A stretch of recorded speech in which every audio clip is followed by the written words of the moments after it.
en sintonía. Muy bien, entonces, aparte de la segunda de Tesalonicenses, si traen su Biblia, que bien valdría la pena, busquen segunda de Corintios 4. Y si ya tienen segunda de Corintios 4, también busquen primera de Pedro 4, por el asunto que vamos a tratar. Ahora, si no traen Biblia, pues en el celular, muchos tienen en su celular sus Biblias, ahí pueden encontrarlo. Y si ni una ni otra, pues escuchen lo que yo digo, porque a lo mejor Turito sí lo alcanza a poner, o a lo mejor no, pero eso no le hace. Oímos lo que dice aquí el texto, ¿sí? Muy bien, entonces empieza la segunda carta inmediatamente después de la primera. Curiosamente, el apóstol aquí estaba, me han dicho, como cuando juega póker, que sacan las barajas rápido.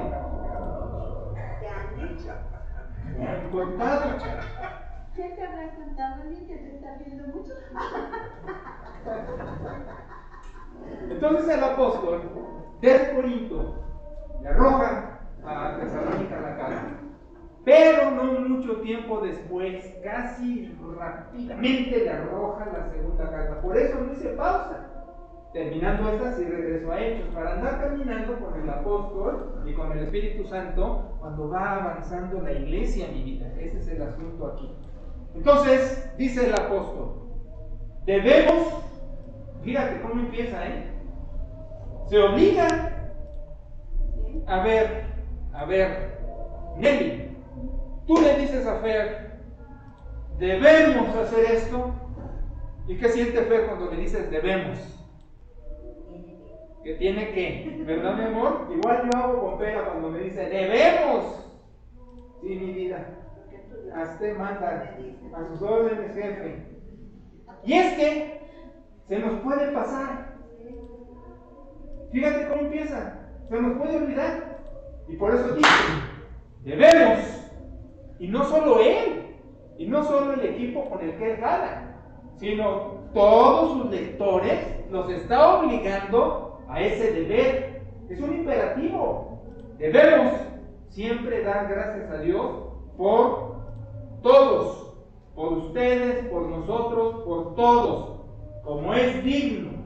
Fíjate, te estoy enriqueciendo ahora sí la traducción. En castellano a veces se pierde lo que el Espíritu Santo dictó en griego que pesca el escritor. Y luego las versiones, para acomodarlo, para que suene mejor, así, omiten cosas importantes que están en el texto. Algunas versiones como que se pulen un poquito, pero modestia aparte, una gran ventaja que tienen ustedes aquí, tienen un traductor que lee el Nuevo Testamento en griego y así se los puede decir directo del horno, les doy el pan, no procesado, ¿me explico? Entonces está diciendo, es un dar gracias de todos contra todos, que estamos obligados a hacerlo porque se nos puede olvidar. ¿Por qué se me puede olvidar? Por ejemplo, si un día no me saluda Jera porque se le olvida, porque se distrae, porque cualquier cosa, a lo mejor digo, oye, el Jera no me saludó. O al revés, que el Paz, que luego mi hija me ayudó a descubrir que tengo deficiencia de atención. Una cosa de esas. Y me dice, hiperactividad. ¿Yo hiperactivo? ¿Por qué? ¿Por qué? Me paro a las 4, me duermo a las 11, hago ejercicio. ¿Por qué me dices hiperactivo? Me dice Pera viendo el fútbol americano. Oye, ese deporte como que es de locos, ¿no?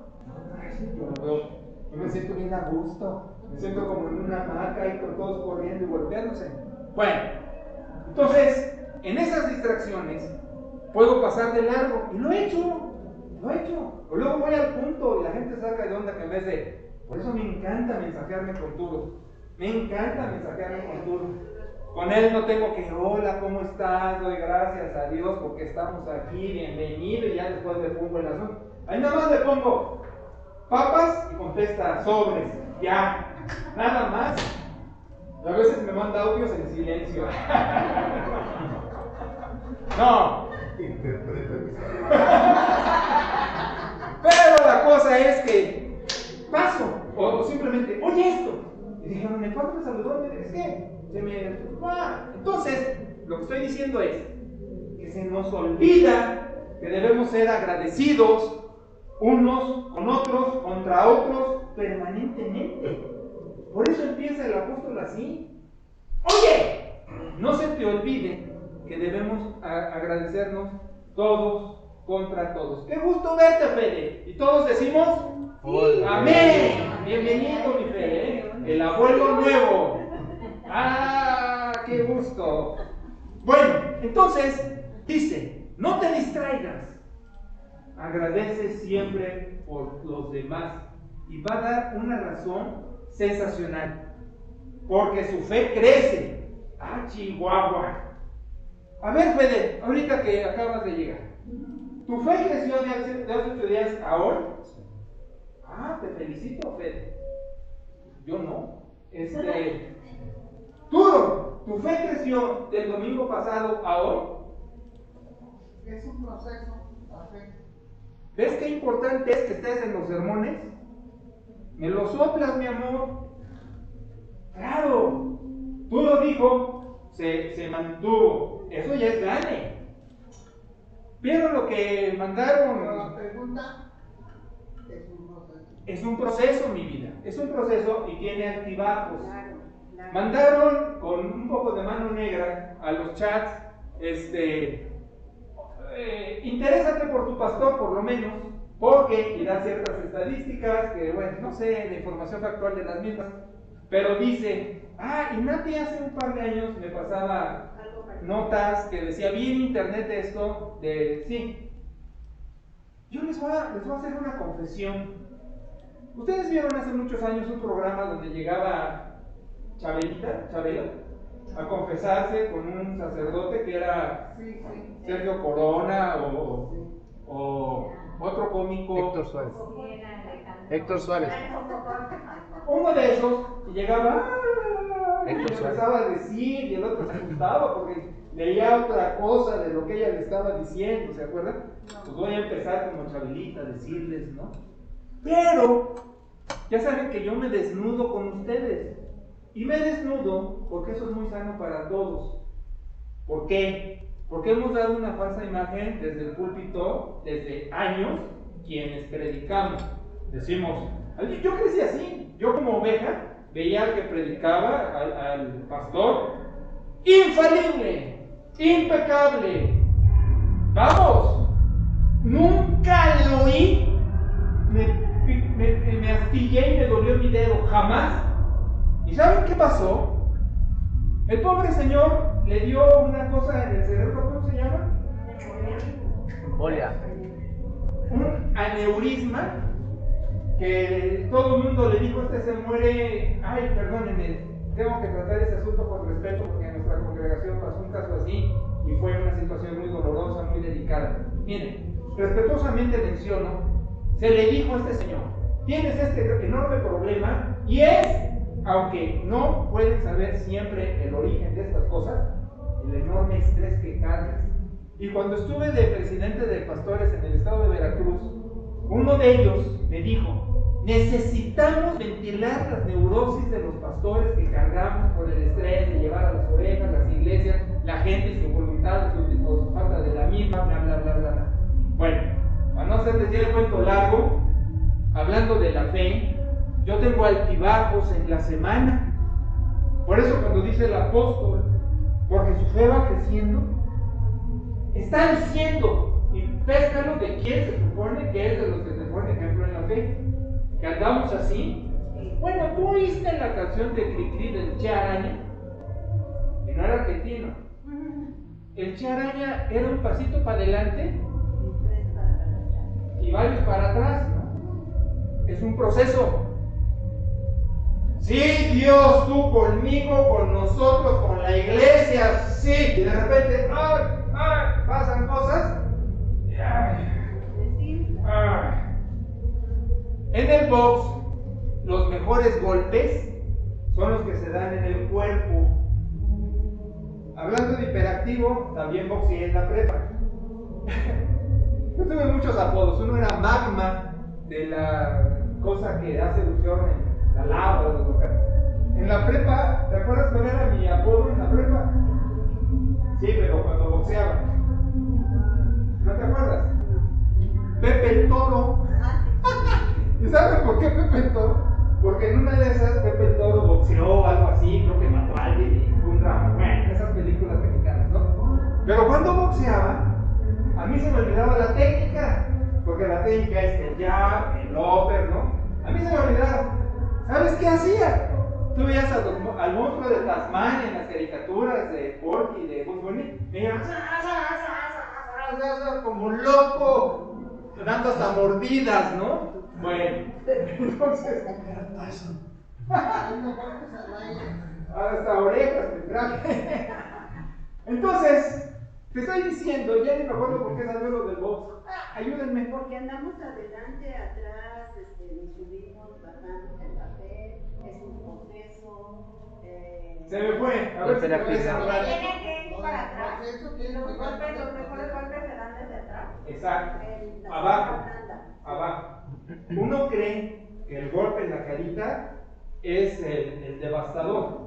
Esos golpes son escandalosos, sacan sangre y se ve la sangre, ¿no? Los golpes que hacen daño son al cuerpo, al hígado, las zonas blandas. Van minando la fuerza del contrario. Cuando está uno boxeando tiene que pensar en pegarle en el cuerpo porque a la larga te va restando fuerza, energía, velocidad y entonces si ya te pongo uno salva hacia la parte y bueno no, eso es otra. Te pongo un trancazo donde puedo hacer un daño y te noqueo. Pero antes es aquí. La vida te va golpeando las zonas blandas. Tú no recibes un knockout fulminante, sino vas recibiendo golpe tras golpe, tras golpe, tras golpe. Piensa, no me digas qué serie de golpes has venido recibiendo. No te tiran, no te noquean, pero te van sacando el aire, la fuerza, como que no peleo igual, como que me falla. Hemos dicho hasta el cansancio, no vivimos por sentimientos, los sentimientos nos acompañan, pero sí es verdad que hay veces que se nos olvida y entonces nuestras emociones llevan la delantera. Cuando llevan la delantera, entonces empezamos a mejorar. Chadi, dime si no, con las descomposturas frecuentes del carro, como que empezamos a decir, ¡qué guapa! Yo necesito el vehículo, necesito que funcione, ya quiero que esté bien, lo quiero instalar, no funciona, otra vez. Entonces, cosas que usamos, personas que tratamos, situaciones que vivimos, nos golpean. La fe es un proceso. Dice Turo, está estable, dice Fede, me creció. ¡Aleluya! Pero en esos procesos, avanzamos, retrocedemos. Avanzamos, retrocedemos. Pero lo positivo de la escritura es que hay crecimiento. Entonces te voy a decir esto. Avanzamos 3 escalones y bajamos 2. ¿Cuántos ganaste? Estamos como Peña Nieto, ¿no? 2 es más que 5. ¿Me comprendes? Al final hay gane. Aunque te sientas achicopalado, al final hay gane. Minúsculo si quieres en ese proceso. Hay suma, claro. Entonces, dice que por esa razón el amor va creciendo y abunda. Ahora, amor como sentimiento, te voy a decir, vamos a sustituir, vamos a usar un sinónimo para que entiendas lo que quiere expresar de aquí de amor. Motivación. Motivación. Oye, pero no es sinónimo. Yo veo un diccionario de sinónimos amor y nunca va a aparecer motivación. Pero es el sentido de lo que dice el apóstol. Dice, vamos a obligarnos a agradecernos unos por otros y contra otros. Porque ese ejercicio nos ayuda a que nuestra fe en este proceso crezca, se estabilice, avance. Si retrocede, por lo menos un grado avanzó. Y eso es una motivación. Y entonces sustitúyelo con el sentimiento de amor, de alegría, de gozo, todo lo positivo que quieras sacar. Pero al final es motivación para seguir adelante. Pero aquí viene lo interesante. Dice en el versículo 4: ya te eché todo el verbo de por qué vas a estar motivado. ¿Si estuviste conmigo o te perdiste? ¿No estuvimos? A ver, ¿podrías repetirlo con tus propias palabras? Que hay que seguir adelante porque la fe es un proceso que nos ayuda a crecer y el amor nos ¿Tienes razón, Iván? ¿Tú cómo lo dirías?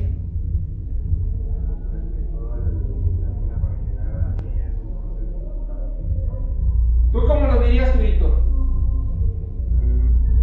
La suma de lo que vivimos nos ayuda también incluso a crecer. ¿Tú cómo lo dirías, Nelly? Igual que es un proceso que hay altos y bajos. Ok, bueno, todos contestaron muy bien y todos estaban rezando porque no les preguntaron. Pero tú lo querías ver. ¡Falta tú! Orar todos por todos. Amén. Y aquí va a venir la situación. Qué bueno que ninguno contestó como dijo, nada más, ¿verdad? Sino que le echaron de su cosecha. Muy bien. Lo que dijo está bien. Ahora, viene esta situación. Por su perseverancia, sustituyen paciencia en el verso 4 que la Reina Valera trae. Esta lo trae bien. Perseverancia, versión internacional. Perseverancia. Ahora, fíjense, ya quedamos. Vamos a seguir avanzando. Vamos a avanzar. Eso es lo que se dijo. Y perseverar, pues es insistir sobre lo mismo. Cuando se traduce mal, hipómeno, cuando se traduce paciencia, da la idea de estar así. Como vamos a estar así, primero Dios, mañana, que vamos a vacunarnos, como ya van 10 vacunas del COVID que nos ponemos, espero que no estemos así esperando, ¿verdad? Pero paciencia es estar así, quieto, ¿no? Pero hipómene, que es esta palabra que está mal traducida, pero ahí sí la tradujo bien la versión internacional, es perseverancia, perseverancia, perseverancia, perseverancia, perseverancia.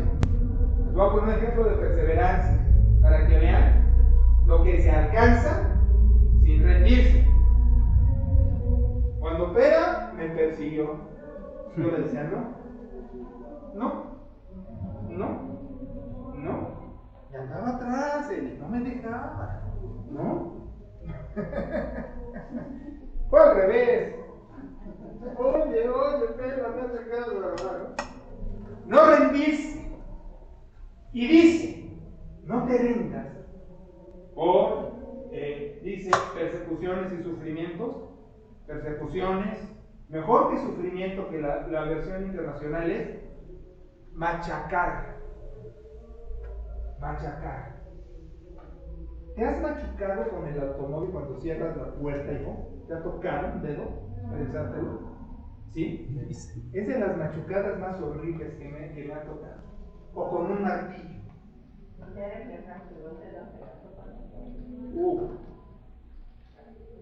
Un martillazo que estás clavando algo bien entrado y le das al dedo. Híjole. ¿A poco no es de lo más horrible? O cerrar el carro, ¡paz! Con la puerta y el dedo sientes que ya. Esa es la expresión que se está usando. No había carros, no había martillos, pero es lo que está diciendo cuando eres machacado.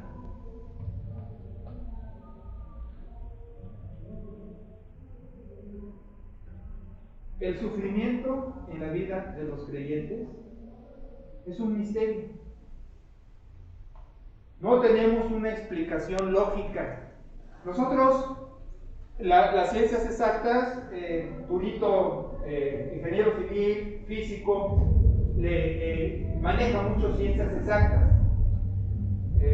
las matemáticas, todo eso.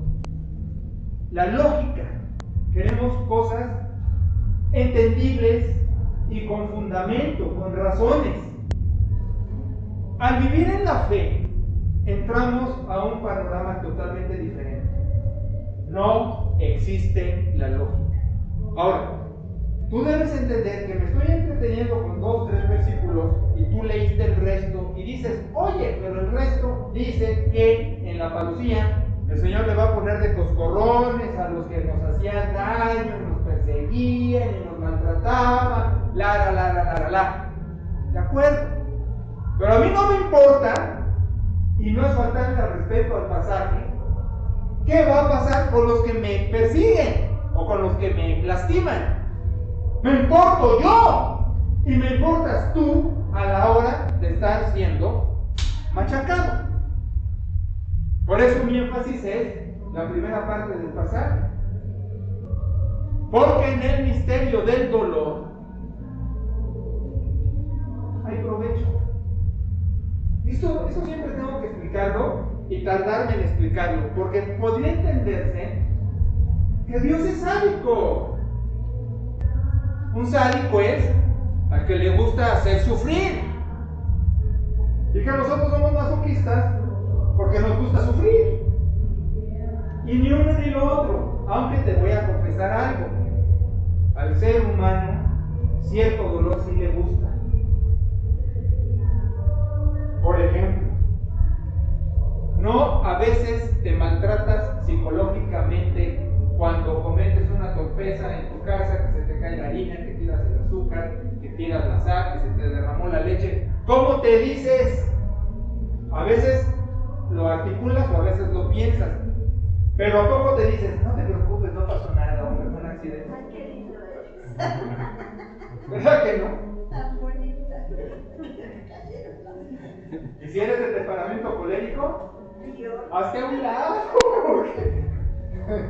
Lo explotas, ¿no? Nos gusta hacernos sufrir, pero yo no estoy hablando de ese dolor. Estoy hablando de cuando tú no quieres sufrir y no te gozas en eso, pero las circunstancias te favorecen sufrimiento. ¡Qué incómodo, caray! Necesitamos ir a la segunda carta de los Corintios, capítulo 4. Por eso a esto le puse doblado, pero no roto. Aunque Rosy insistía que es rompido. Tú como maestra. Y le iba a llamar primero catarsis. Pero Perita me dijo, ¿por qué ya cambiaste? Porque más me interesa el alimento de mis ovejas que ponerme como Chabelita a llorar, ¿no? Dice 2 Corintios 4, versículo 7 en adelante.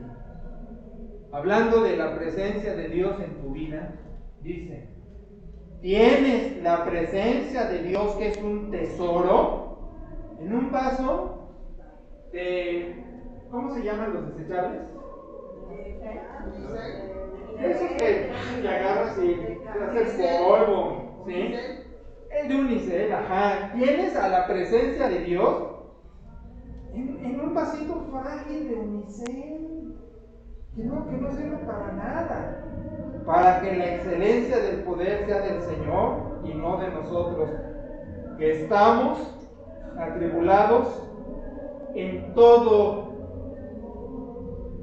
Fíjate, yo quisiera que mi tribulación fuera solamente con mis suegros, que ya están en la presencia de Dios, ¿sí?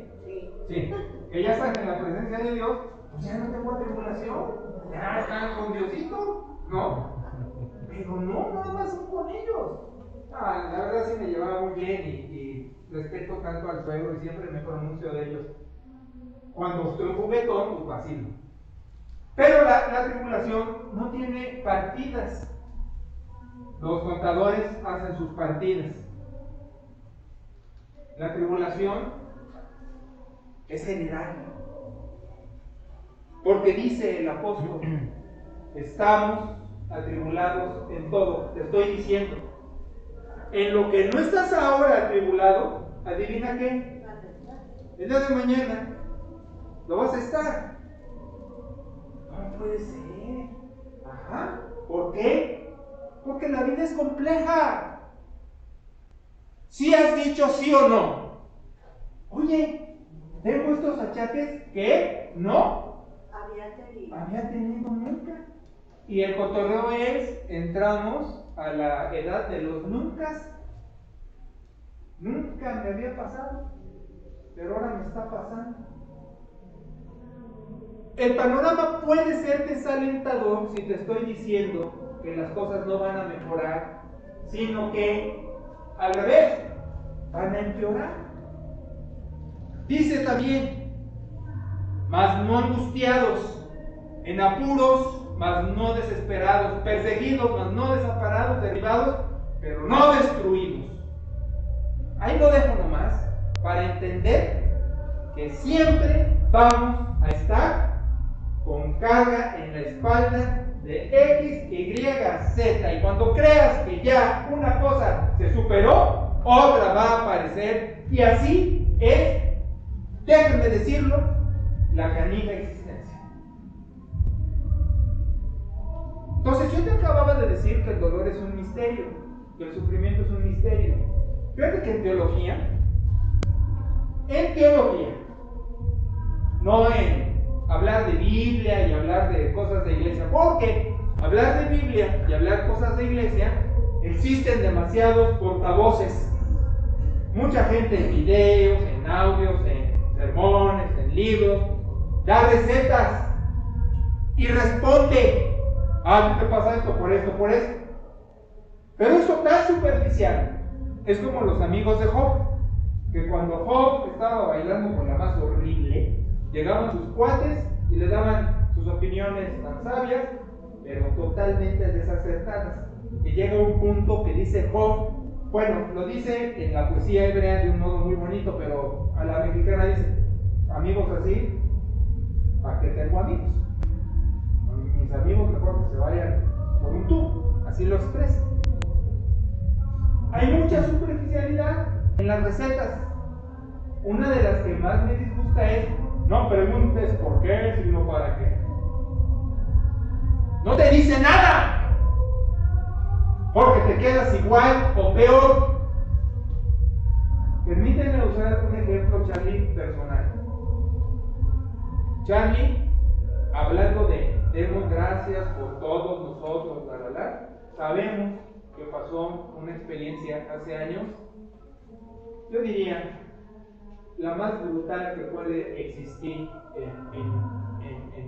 en una familia. Ponerse a preguntar por qué, o ponerse a preguntar para qué. En algunos casos, tragedias de ese pelo, pregúntate para qué, pues para maldecir a Dios. Es la respuesta humana ante el dolor en el extremo. Entonces, no es la receta por qué o para qué, y menos otro tipo de contestaciones que se han dado en un montón de foros. Cuando se trabaja la palabra, Cristo, su revelación con formalidad, y se llama ciencia teológica y exégesis bíblica, uno dice, ante cosas así, no tenemos palabra, no tenemos respuesta. No hay. Lo único que puedo hacer es abrazarte y llorar contigo, como dice Corintios, porque estás padeciendo y padezco contigo, como me alegro contigo, cuando tienes razón para alegrarte. Lo que pasa es que en las iglesias se maneja al revés. Los muchachos, no me parece que les digo muchachos, estrenaron automóviles casi simultáneo y hace poco tiempo. Yo me alegré. ¡Qué padre! Oye, nada más que lo que me llama la atención es que todos los carros son grises de la iglesia. Parece cortejo así raro, ¿no? Pero bueno, me alegré. Porque es lo que dice la Biblia, me alegré, porque es mi familia y está estrenando. Pero a veces en las congregaciones ese texto se maneja al revés, que dice: gózate con el que se goza y llora con el que llora. Pero a veces, ay, fue bendecido porque él, porque yo no. Entonces, él se goza y yo me pongo de trompa porque él se goza. O luego pasa incluso al revés, cuando alguien llora. Me ha tocado escuchar en congregaciones que dicen, se lo metí. Se veía venir. Era un pecador. Era rebelde. Algo hizo. ¿Me explico? Gracias a Dios linaje no.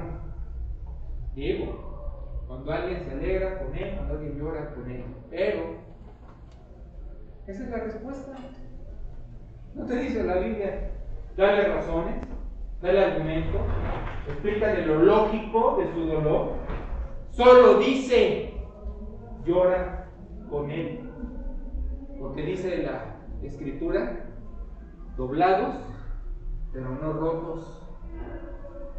Ahora, para acabar de complementar esto, me sirve Pedro, la primera carta de Pedro, el capítulo 4 también, donde insiste del verso 12 en adelante en que no nos saquemos de onda, diríamos, dice, no te extrañes, no te sorprendas, no te saques de onda, como cuando eres machacado, te llega como si fuera algo extraordinario, o el ¿por qué a mí? ¿Has escuchado a gente que dice ¿por qué a mí? ¿O has dicho ¿por qué yo? Bueno, pues sí, vos dijo algo así, ¿no? ¿Por qué yo? ¿Yo por qué? Sí. Oye, arregla este problema en el país, ¿por qué yo? Cuando a veces te pasa un accidente, una tragedia, un dolor, ¿cómo me colgué, verdad? Para aterrizar ya rápido. Cuando pasa algo trágico, ¿por qué me pasa a mí? Y hay algunos que dicen, ¿ahora qué hice? ¿No? Porque también Dios me está castigando por algo que hice, ¿no? Y luego también las soluciones, pues contéstate por qué a mí no. Aquí el asunto que nos dice la Escritura es, cuando pasan las cosas feas, no creas que es castigo, que estás perseguido, que tú tienes la culpa, que toda la corte celestial se aboca contra ti. No, sino son las cuestiones que pasan. Y luego todavía se atreve a decir el verso 13, te lo voy a explicar mejor. Dice, aprende a encontrar el gozo dentro de lo que sufres. A ver. Así como pasa en medio de la tormenta. Exacto. Empieza a encontrar el gozo en medio de lo que sufres. Mira, voy a sacar un poco lo de Chabela, ¿sí?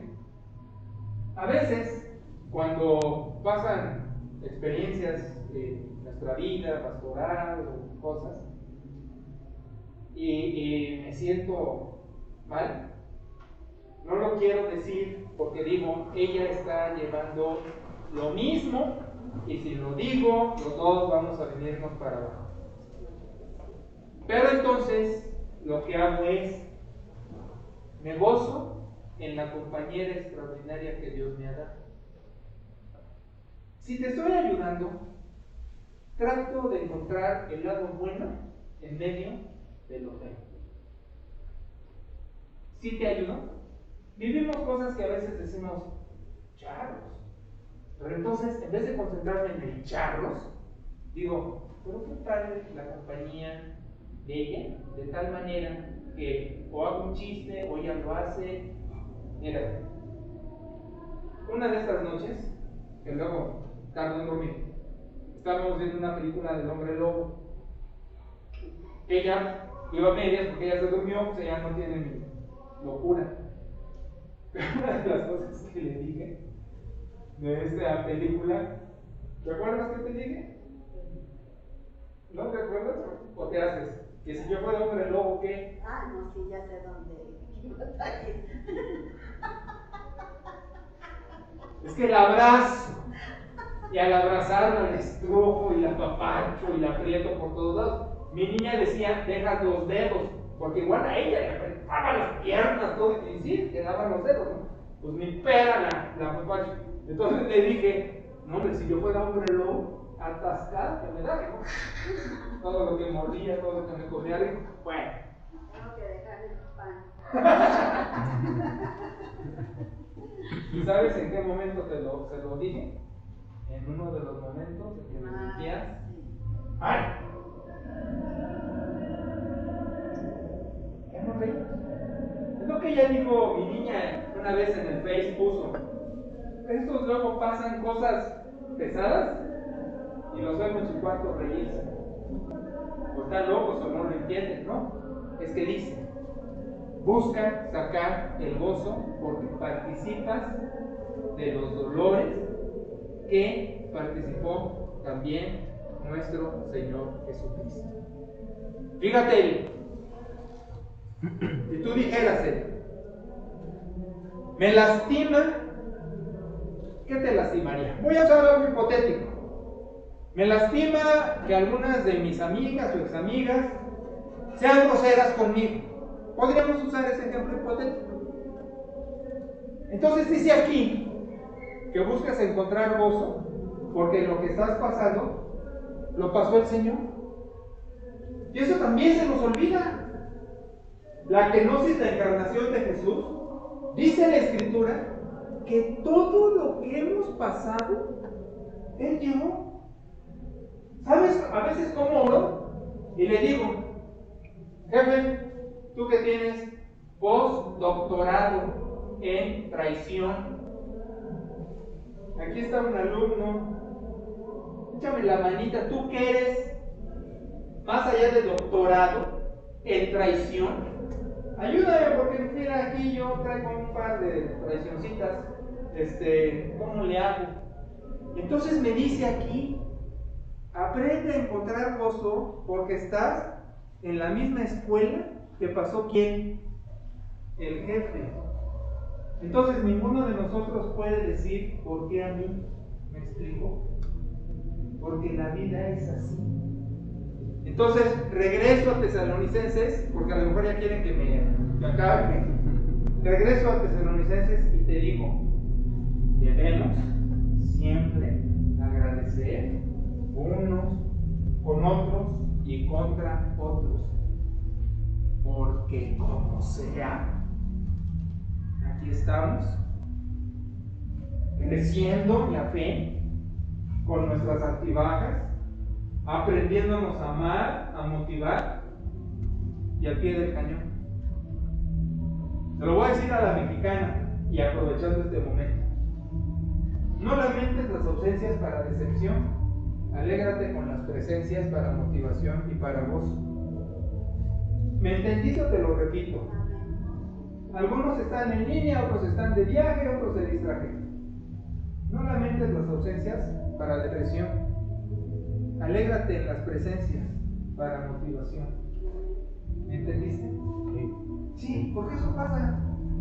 Pasa. Entonces dice, debemos dar siempre gracias a Dios por todo. Sí, claro, con nuestros hermanos paciencia y amor, lo que nos guste. ¿Sí? Yo la tiene en sus sillas para que vaya Marta, ella, por alguna razón no fueron, pero fueron esos mocosos. ¡Qué bueno! Ahora, estamos esperando unos que están de viaje, la verdad, pero estamos los demás. Entonces, tampoco me salgan con ese texto melancólico. Es que donde estamos dos o tres, ahí estás tú. Entiendan que ese texto es para reconciliación. Vean el pasaje, vean los versículos arriba y abajo, y dice, si estás bronqueado con uno, acércate para reconciliar, porque donde estás dos o tres, ahí está el Señor. Es para hacer las paces, no es para la ausencia que lleva a la depresión, sino la presencia que lleva a la motivación. ¿Estás contento porque está Iván? Sí. ¿Estás contento porque llegó Fede? Sí. ¿Estás contento porque está Clau? Sí. ¿Estás contento porque ya se va a acabar el sermón? ¿Ok? Entonces, pues estamos contentos. Estoy contento de ver ahí a una mezcla de culiches y jalapeños, es la extensión condensada, ¿verdad? De vernos nosotros. Ya le dije a Sara que vamos a tener cultos entre semana, porque viaja los fines de semana para reunirnos en la semana y tener un servicio. ¿Ok? Ahí está el osito, bebé. Sí. Bueno, ¿estamos o no estamos? Estamos. El dolor es un misterio, no le busques respuestas, no tiene lógica. Pero lo que sí tiene lógica es tu perseverancia. Tu hijo apurado me dijo, Nati está de viaje, llega en la noche diciendo, pausa, ausencia te lastima. Puedo entenderlo, pero también me lo dijo contento. Me dijo, Nati no está, llega hasta en la noche, contando las horas todavía que va a disfrutar su soltería. Claro, mi amor. Dijo él y dice, bien, mírenlo. No claudicar, no claudicar y no claudicar, porque para atrás ni para tomar, bueno. Amén. Amén. Y Dios se ha honrado y el mal se ha reprendido.